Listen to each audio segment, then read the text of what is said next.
Ir va čia toj vietoje mes ir stovėjom prie tos sugriuvusios šventyklos. Kai žemė Nepale ėmė drebėti, palangiškis Romandas Kalvaitis su žmona buvo istorinėje sostinės Katmandu aikštėje, kuri iškart virto griuvėsiais. Su vietiniu gidu vaikščiojo po šventyklas, kai staiga viskas ėmė siūbuoti. Šventykla, kuri buvo šalia, griuvo. Tada šalia buvo toksai didžiulis baltas pastatas. Jos sienos pradėjo trūkinėti, tarsi atrodo, kad jisai gula ant mūsų atgal, nes tas visas drebėjimas toks didžiulis, kad nustovėti vienam nesusikibus, aš nežinau, ar įmanoma. Mes po to tiesiog susikabintavom taip tryse ir stovėdavom.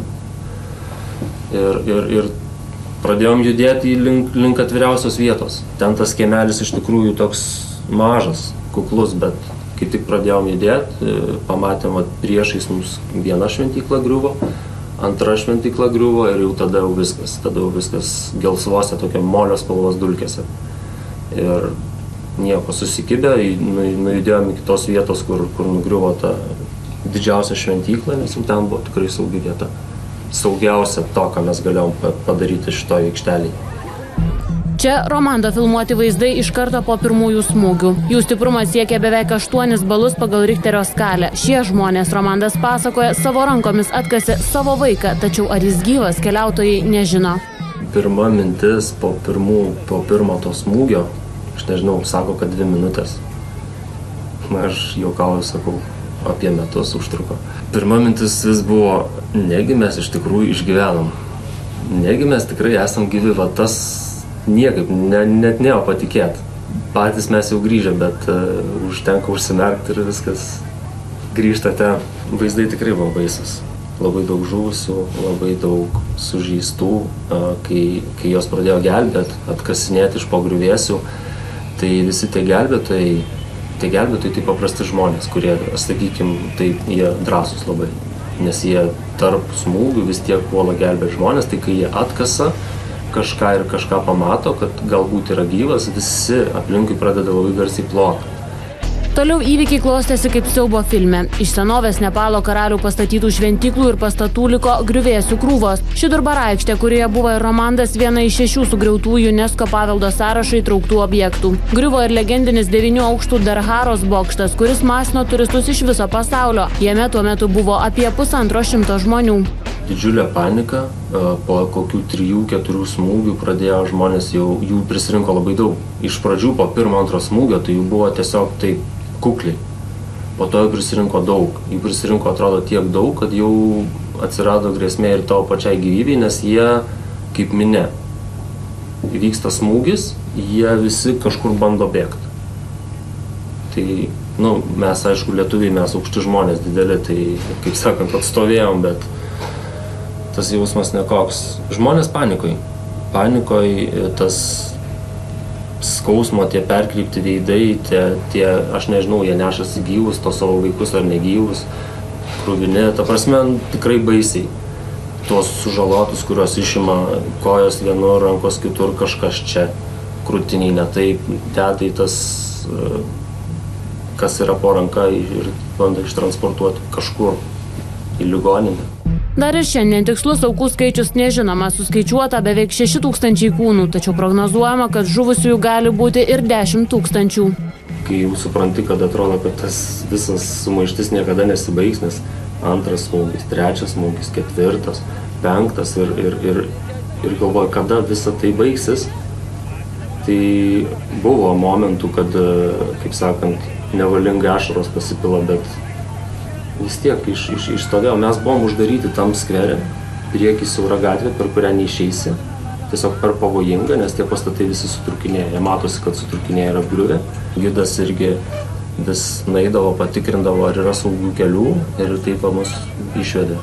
Nes, kaip mes sakom, tai tas žmogus tikrai išgelbėjo mums gyvybės. Tiesioginė to žodžio prasme.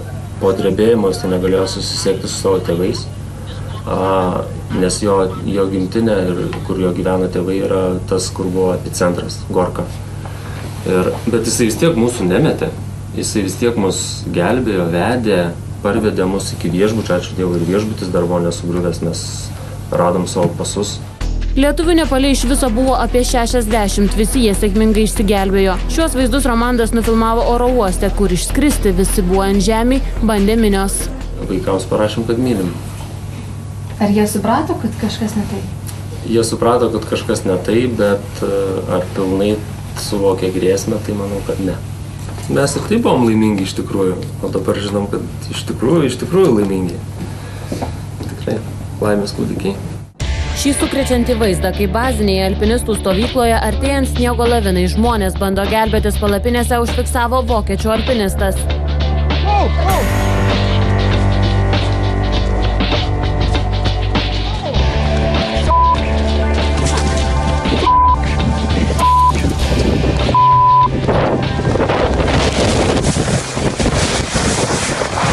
Sniego lavinos greitis siekia 300 km per valandą. Vien šioje stovykloje jį pražudė mažiausiai 18 žmonių. Evereste tuo metu buvo apie 350 alpinistų.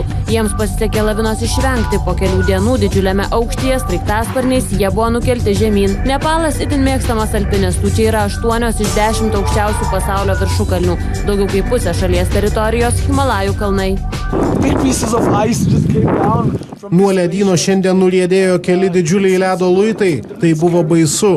Orai taip pat negerėja. Ryte vėl pradėjo snigti, nors vėliau pasirodė saulė. Mums pavyko atkurti ryšį su ant kalno esančiais alpinistais. Dabar visi jie saugiai nusileidę. Šis Katmandu gyventojas, kuriam betoniniai luitai sutraiškė visą apatinę kūno dalį, ištrauktas po paros. Dar vienas laimingasis ištrauktas po 60 valandų. O kai gyvų rasti buvo nebesitikima, iš po sugriuvusio viešbučio sklindančius garsus išgirdo prancūzų gelbėtojai. Šis jaunas nepalietis po griuvėsiais praleido 3 paras, kad išgyventų, gėrė savo šlapimą, kol galiausiai buvo išgelbėtas, dabar sėkmingai gyja ligoninėje. Medikai dirba be atvangos, tiesiog gatvėje, ligoninėse vietų neliko iškart, kai kurios sugriuvo, kitos tapo nesaugios.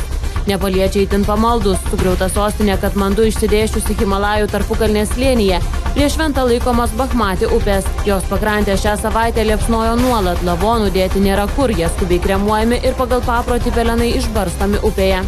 Katmandu ligoninėse kraupus skaičiai, perpildytos ligoninės ne tik sužalotais žmonėmis, bet ir lavonai. Štai vienoje ligoninėje yra 20 kūnų, kurie jau pradėjo irti, tiesiog nespėjama jų palaidoti. Todėl su baime laukiama, kad neprasidėtų įvairios epidemijos susijusios su tuo, kad nėra geriamo vandens, nėra elementarių sanitarijos sąlygų.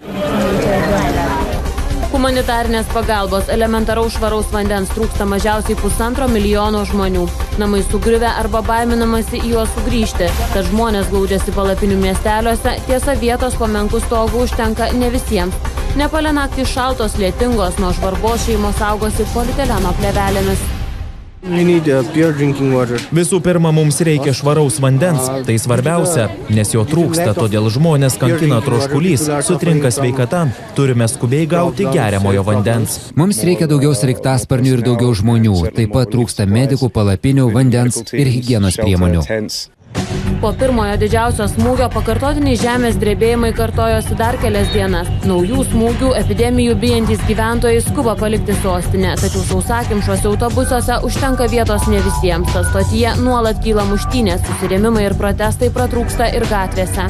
Po pirmojo didžiausio smūgio pakartotiniai žemės drebėjimai kartojosi dar kelias dienas. Naujų smūgių epidemijų bijantys gyventojai skuba palikti sostinę, tačiau sausakimšuose autobusuose užtenka vietos ne visiems. Tad stotyje nuolat kyla muštynės, susirėmimai ir protestai pratrūksta ir gatvėse. Būti čia labai pavojinga, nes daug pastatų dar gali sugriūti. Žmonės miršta, todėl kad apsisaugočiau važiuosiu į gimtąjį miestą. Mums niekad nepadeda, esame išalkę, neturime net vandens. Miegoti neįmanoma, nes neturime kur. Mano 7 metų vaikas miega lauke, naktimis šalta, žmonės suserga plaučių uždegimu. O vyriausybė nieko nedaro, todėl mums jos nereikia. Tačiau padėtis ne ką geresnė ir nelaimės paliestose kaimuose. Nemažai jų tapo neprivažiuojami, kai nuošliaužos užvertė kelius. Ta žmonės netekę namų, be kąsnio maisto buvo priversti laukti atskrendant pagalbos.